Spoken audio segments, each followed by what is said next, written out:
Time for another video, and before we get started, a big thank you and shout out once again to everyone who has liked and subscribed so far. This is a channel dedicated to helping others improve as artists in the most efficient manner possible by leveraging the research and practices from cognitive fields like neuroscience and meta-learning.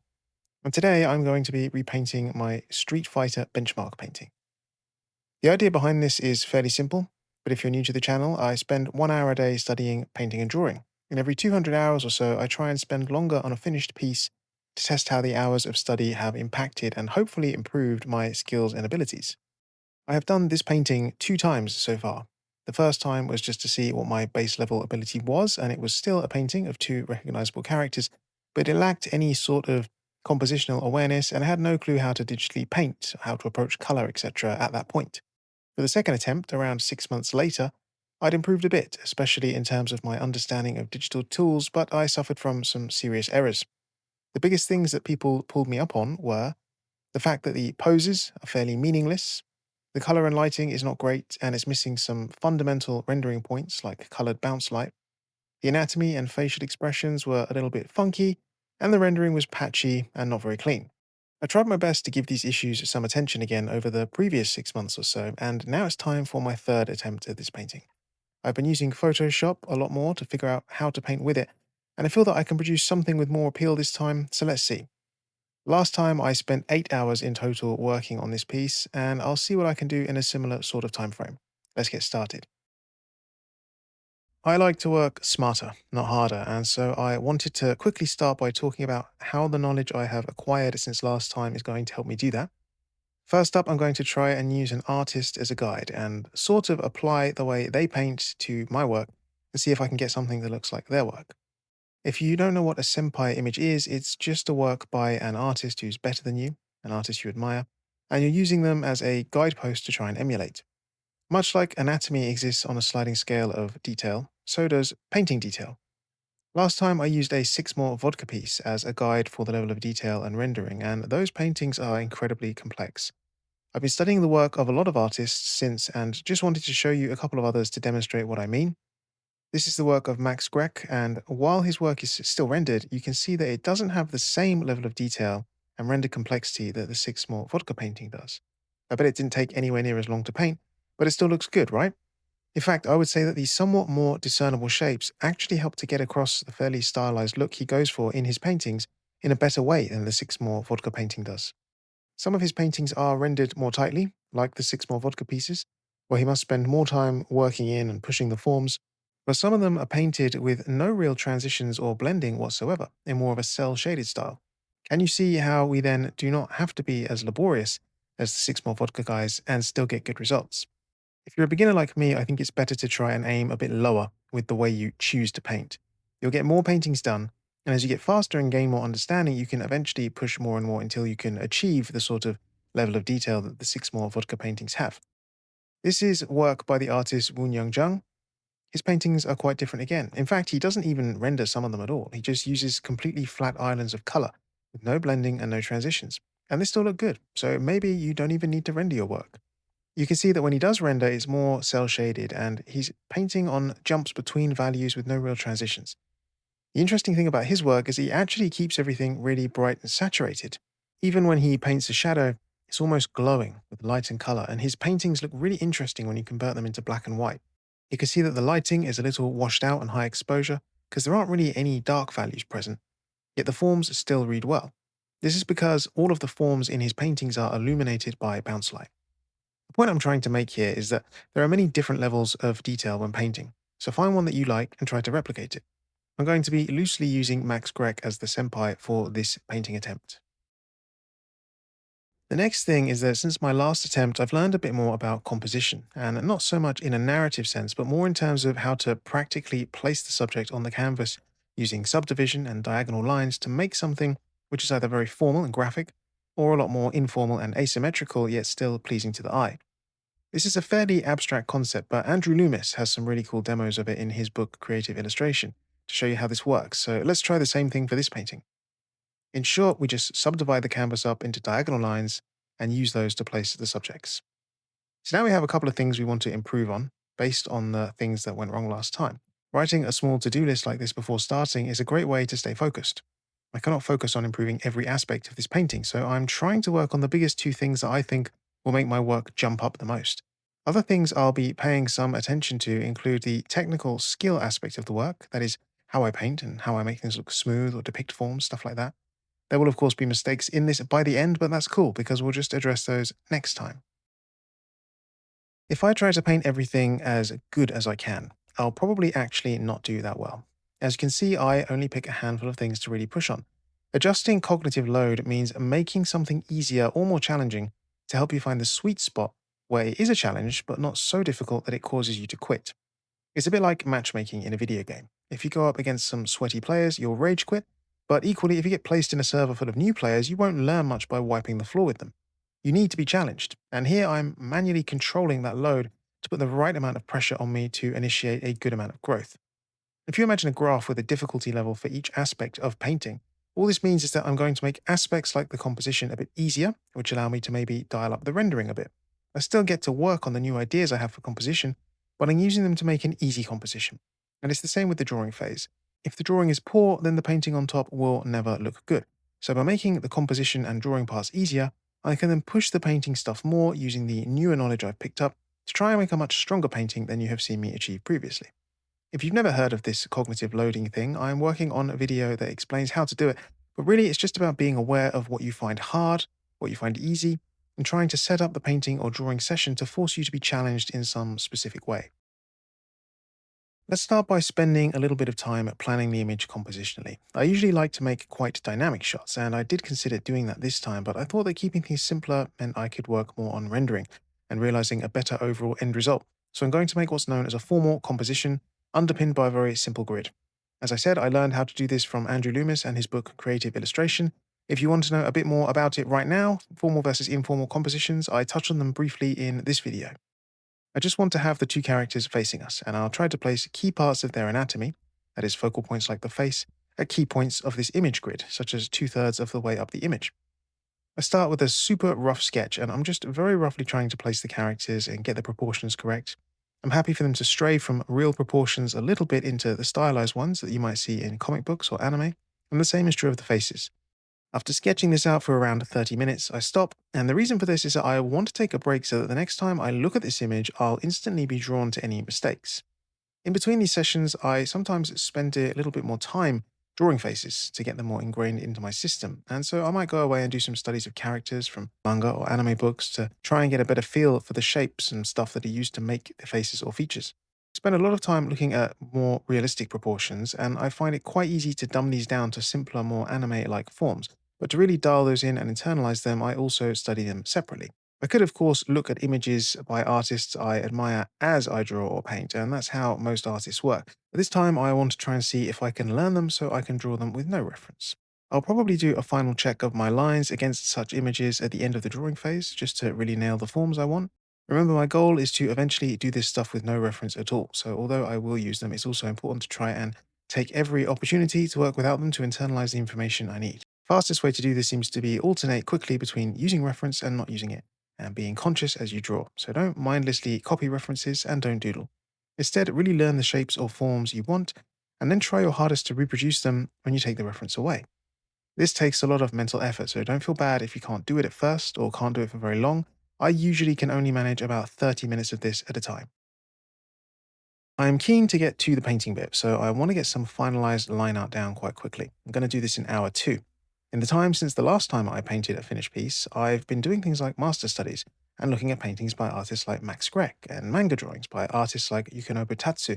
And so I'm trying to summon the stuff that I practiced there to here and remember how I drew those eyes or noses and how they make the outlines of the characters a tiny bit thicker.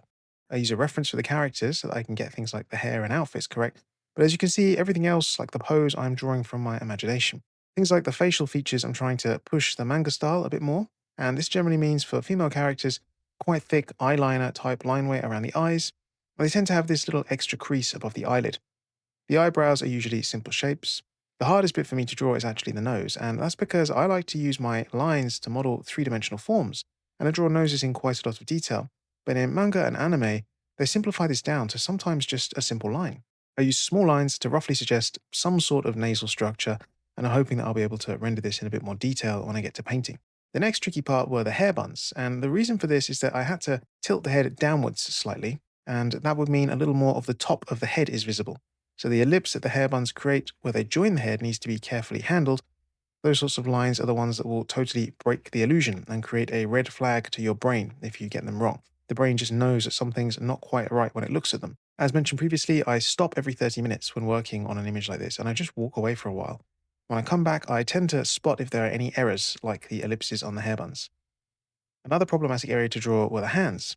I didn't reference them, but I wanted the hands to be bowing in a pose like they use in Kung Fu. The actual hand from palm base to middle finger usually maps to the human face. That means if you put your hand over your face, the bottom line of your palm should touch your chin, and the fingertips should just about reach your hairline. I opted to make her hands a little bit shorter than this because I wanted them to seem more feminine, and I felt that smaller hands would be a good way to suggest this. I also had to slightly allow for the fact that her hands are closer to the camera than her body, and so they would be slightly scaled up anyway. You'll see that I redraw a lot of the lines throughout this phase, and I find that I'm trying to express the lines in an interesting way. I don't want straight lines, I can't just draw any old curve either. I want the lines to feel appealing and yet make sense in terms of their readability. Silhouette is very important in this regard, and I wish I had one of those tablets that you can actually draw on the screen of to make this easier. I felt that at the end of this, the pose was a little bit stiff and robotic, and I've since learned a bit more about gesture when drawing the human figure, and I can now see where some of that could perhaps have been applied here to make it look a bit more natural. Another reason that the pose seems robotic is that I drew a lot of this with the mirror tool on to save time. I did turn it off and break the symmetry in many places like her hair, but I can see how this mirror tool is a bit of a double-edged sword in terms of the fact that it saves you time, but it also gives you a fairly static end result. One great benefit of using the mirror tool though is that you can turn it off, redraw a side to try some new idea or pose, and then compare the two. If you like one more than the other, you just draw back over the one side you prefer with the mirror tool and it copies it back across. I took around 1 hour to sketch the final lines for Chun-Li here, and when I come back next time, I'll actually probably spend a bit of time redoing some of this, and fixing the errors that jump out at me, as well as maybe redefining areas like the line weight.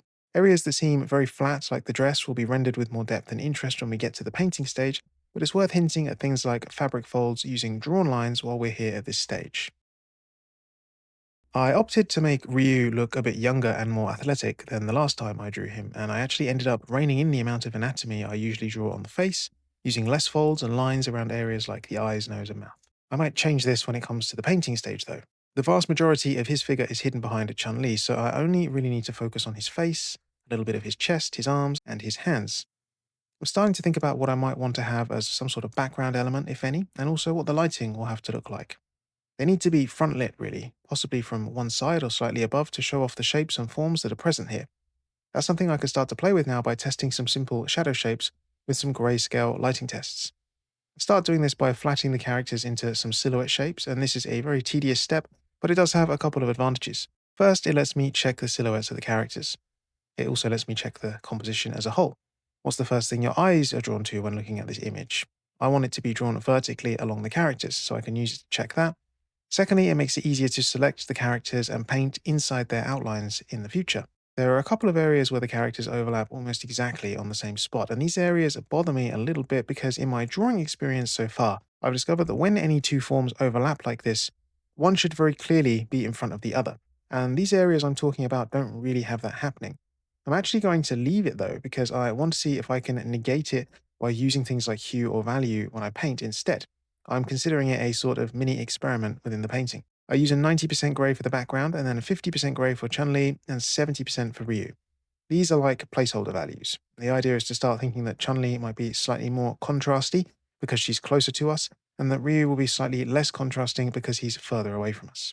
What we definitely do not want for both characters is for them to have the same values, because then our brains won't be able to tell them apart as easily, even if they're different colours.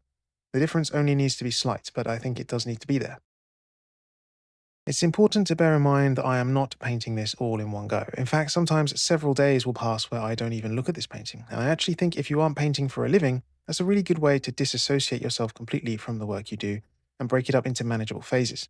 When I come back to look at this, I suddenly thought about how I could use the lighting to maybe try something cool. I want to try and paint the scene so that the lead character is in the front and lit by the sun, with the light kind of diagonally falling across both figures.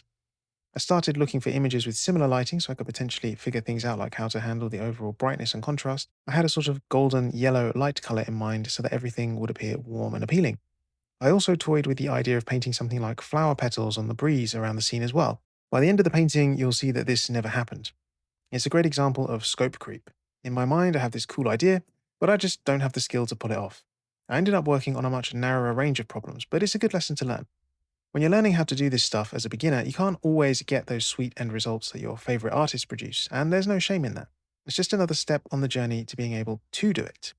You'll see that I played with the lighting and different ways to do this a few times, and then I ditched working on Chun-Li completely to work on Ryu instead. I ended up using a soft airbrush to do most of the rendering, and this was because the hard edges created by the other brushes I was using just felt too crisp to give the lighting that I wanted.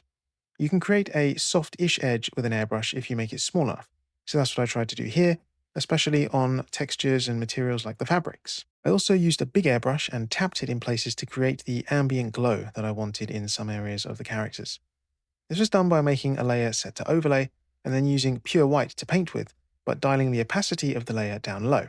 That turns the white into a grey and it gives you total control over how bright the lights are in the scene. We simply dial up the opacity to turn the lights up, making it closer to white, and we turn it down to soften and darken the lights. I do the shadows in the same way, but this time the layer is set to multiply, and I paint with black. This means high opacity creates super pitch black shadows, and lowering the opacity brightens them, making them look more realistic. This is something I've seen the senpai artist I'm using for this session, Max Grech, do in his breakdown videos. The idea is to paint first in grisaille, which means painting the light in grey tones, and then adding colour on top as glazes. By using the airbrush to partially erase and bring back normal untouched parts of the painting, I can control the lighting very subtly as well. So it's a mixture of painting, erasing, and turning opacity up and down. Hour 5 is the point where I feel the process went from being sort of linear to not knowing what the hell I'm doing, and this is my big problem when I'm using digital tools. There are a lot of ways to solve problems, and I still don't really have enough understanding as to how or why certain artists choose the methods that they choose. I have some basic lighting by this point, which as mentioned has been done with overlay and multiply layers, and this allows me to control the lighting, but the characters now need color. Most artists do this by adding a layer with its mode set to color on top. But when I do this, I find that some colors work exactly how I want, and other colors don't work at all. Chun-Li's hair, for example, is this dark brown color, and when you use a color layer, this color is not possible to make. You get left with a washed out pink for some reason. I assume that's because this layer mode doesn't display any value, but rather just the hue of the color choice instead. This means I had to stop at this point and reevaluate how I was going to get the end result I wanted, and so I decided just to use a regular, normal paint layer and paint the base colors I saw in the reference I have for this character. I played about with some other layer modes like Vivid Light and Color Dodge, and while some of them did make some of the colors look better, the lighting then broke down. So in short, I have this disparity now between making the colors look right and making the lighting look right, which draws me back to the fundamental question I ask myself always when I work digitally, which is what is the point of these layer modes? Or what is the point of layers? Shouldn't I just paint all of the colors and everything I like on one layer, like I do when working in traditional paints? It's something I'll make a note of to research some more, but I've pretty much copied the Max Rec workflow so far, and it isn't working for me to create work that looks like his, so I'm clearly going wrong somewhere. Hour 6 was a big decision-making point in this painting. The biggest thing I've learned by this point is that the way I paint traditionally just does not seem to carry over to how I paint digitally in the same way, and I think I've confused myself by painting with these multiply and overlay layers. Problem is, I don't want to have to start again from scratch, so what do I do now? Well, I know that value is the most important thing to get right, and so I decided to continue using multiply layers and just add some more to try and suggest a bit more form and lighting. The downside to this is that no matter what colors I painted with, they appeared to go muddy and to desaturate too much. I can get around this with physical paint by just adding whatever paints I need, but here in the digital world, I don't know how to do this. I might have to add some sort of blending mode that I'm unaware of or use some sort of filter. I have no idea. But as a medium, it behaves very, very differently to real paint. Now, that's not Photoshop's fault. It's not to say that digital art is inferior. It's my fault for not having enough technical skill to make this image look how I want. The end result in my head is not really going as planned because I lack the ability to move it in the direction I want using these tools. So I have a lot more learning to do here. I ended up just using several multiply layers and using one for just the skin and one for just the clothes to sort of allow them to be different hues and different saturations and to keep adding layers until the shadows were pushed to where I want them to be. Colors like blue required the opacity to be dialed down a lot more than the yellower tones of the skin because blue is naturally a much lower value than yellow. And so the shadows would have looked very disparate unless I managed the values manually in this way. That's a good example of how my understanding has actually improved a little bit since my previous attempts at this painting. I have at least some knowledge now on how colour and light work, but it's obviously still not enough. Another step I took at this point was to bring back the outlines on the character. I originally wanted to try and paint over these, but I actually think in the end that the forms read better with the outlines turned on, and so I painted over them a little bit using a red colour to knock them back a little from being the harsh black that you saw originally.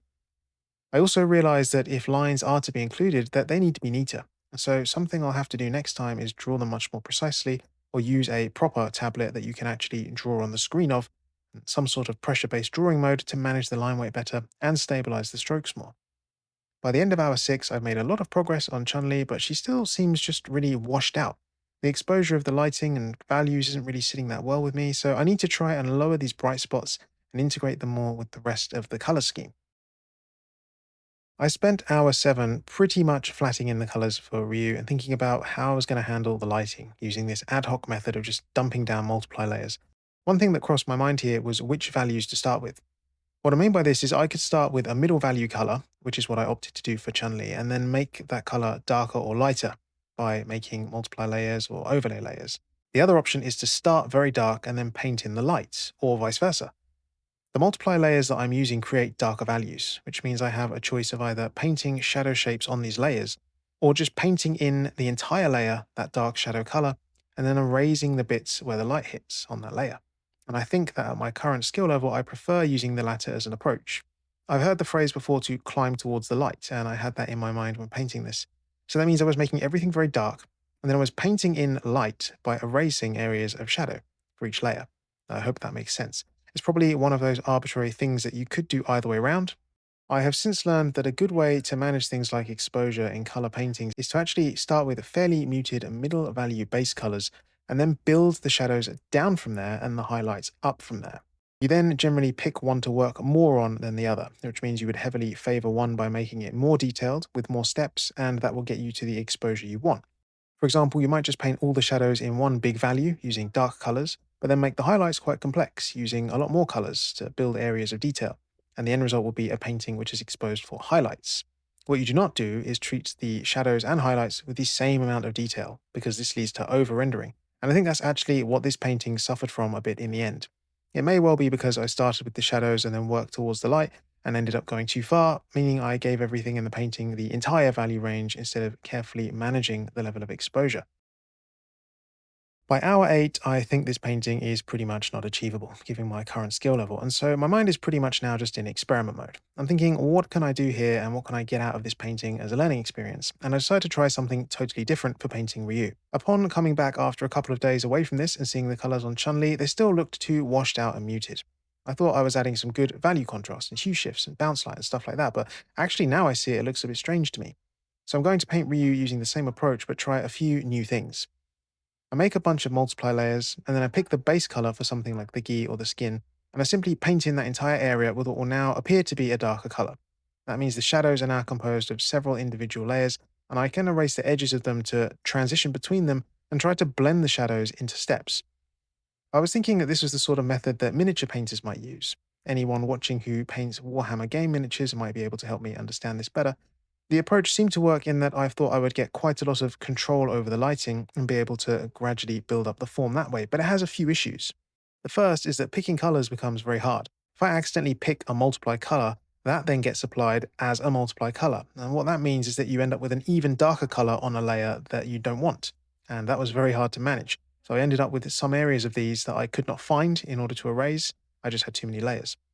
My solution was to then put a normal layer on top of everything and work into that, which defeats the point of using layers in the first place. At the end of hour 8, I feel like I have an image that is drawn fairly well, I guess, but the color and rendering is not great. I still feel like I don't know enough about how I should be manipulating things like saturation and hue to make the lighting feel not only realistic, but also appealing. I don't think the multiplier layers behave in a way that mimics real lighting, and I've played with them before on simple things like the cubes that I paint. I think I've mentioned that in a previous video. And yet there are artists like Max Rec who can make these multiply layers work and behave like real lighting. So I think my problem is just a lack of understanding of how the digital tools work and a lack of understanding in how color and light work. By hour 9, I decide that this image has gone about as far as I can push it now. I might be able to salvage it someday, but I don't feel like spending dozens of hours working on this, so I'm going to call it quits after this ninth hour. To begin, I flatten everything down, and then I copy the painting and work on a normal layer on top of everything to try and make it at least a little bit better if I can. I started this by checking the values of the painting in grayscale, thinking that it would give me some clue as to whether there was enough contrast and if the lighting made sense. I don't think the value range actually looked too bad, so I decided to just darken and lower the contrast on the back character a bit more to make the front character pop a little bit more. I also played with applying some different colors to the skin to try and make it more appealing, but I actually think I ended up just making it look even more muddy and even more strange. So the big question is, across these three paintings, have I improved? Well, sure, there is some improvement which is visible if we compare the first, second, and current attempts at this, but note that the progress and improvement is not linear in every aspect of painting. What I mean by this is that it looks like my drawing has got a little bit better, but my use of color and light hasn't improved as much, and that's likely just because I've spent more time working on my drawing skills since the last attempt. Finally, we need to analyze this newest painting and work out what we need to do next time to push even further. This I simply call reviewing, and the idea is to create a bunch of questions that we can go away and look at in order to inform our study between now and the next time we paint this image in a few hundred hours' time. Now, I ultimately hit a very specific wall when painting this, which is a good thing. That gives me some very definite data to work with. The issue I have is that it seems I can sort of draw and make a composition that sort of works, but I just don't know what colors to paint the image in, what will look correct. I could go and find a reference or just use a splash image of the characters and probably just directly pick colors from it. And that would create a much better image. But ultimately, working from imagination, I've reached a point where I have hit the limits of my current skill level. I don't know how to adjust the hue, value, and saturation of the colors I'm painting with to make them look appealing and realistic.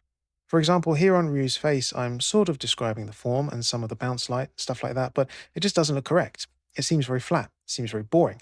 Some of the colors are too saturated, others are not saturated enough, and I just don't know enough about color to be able to accurately predict and control the way that the colors should be used in order to get them to do what I want them to do. So that's going to have to be something I study. The other issue that sits on top of this one that I tried to solve from last time, but has just left me more confused than ever, is a question of process and how to use digital tools. I picked an artist I liked who has shared his process, and that's Max Grech. And honestly, it seems like his approach to painting is counterintuitive to how I approach painting. Now, that doesn't mean that his approach is wrong. I mean, look at the work he can create compared to the work I can create. What it means is that I still have a lot to learn about digital tools. I went away and answered a bunch of these questions on how artists use Photoshop to paint last time, but those answers have just led me to even more questions. Now, I don't think that's a bad thing because it's still progress.